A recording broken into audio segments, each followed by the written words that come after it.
Here we're going to look at topic 90, example 5, multiply binomial radical expressions. What is the reduced radical form of each product? So we're going to use distribution in these examples. In part A, we have the cube root of 7 times 2 minus the cube root of 49. So we'll distribute that in. So here you would have, for distributing, the cube root of 7 times 2 minus the cube root of 7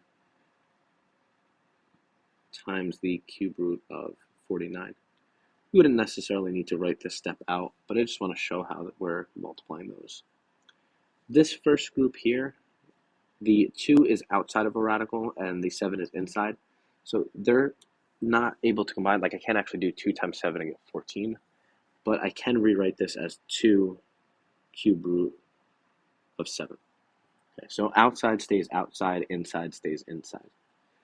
The second pair, or the second grouping, they're both cube roots, and I do have numbers both on the inside. The 7 and 49 are both inside, so I can multiply them. So that would become the cube root of 7 times 49. Again, I'm going to write more work than necessary so we can see what's going on.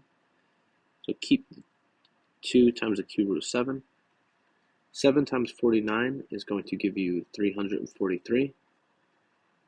343 is a perfect cube. Always check. Sometimes you'll be done at this step, sometimes you won't.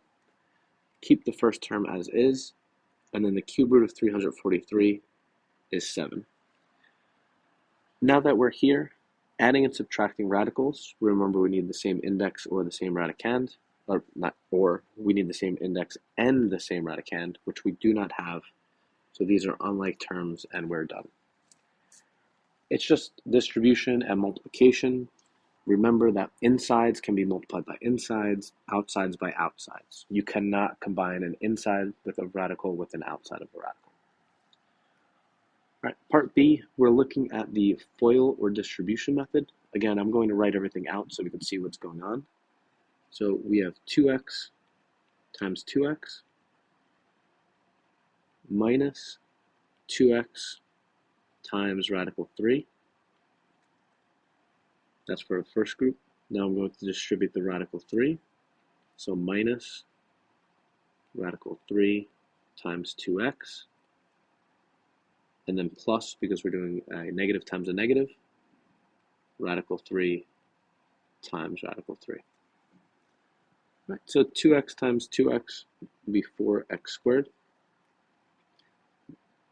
2x times radical 3, one's inside, one's outside, so we have to leave those alone and just write them next to each other. Same thing for our third group, this group here. So minus 2x radical 3. And then my final group, I can do 3 times 3, which gives me 9. 4x squared, cannot do anything with that. However, these two terms are like terms. They have the same index of 2, the same radicand of 3. So negative 2x minus 2x would be minus 4x. The radical stays the same. And then the cube root, nope, not cube root, the square root of 9 we know is 3. So I would add those, or simplify that. I'm losing it here. The square root of 9 is 3. Check for like terms. I have 4x squared, negative 4x radical 3, and positive 3. None of those are like terms, so I am done multiplying. Just be careful with these problems. They're usually quite simple. When you're multiplying, remember that inside radicals stay with inside radicals. You can't multiply inside and outside. If you do that and then just simplify carefully, you should not have too much of a problem with this section.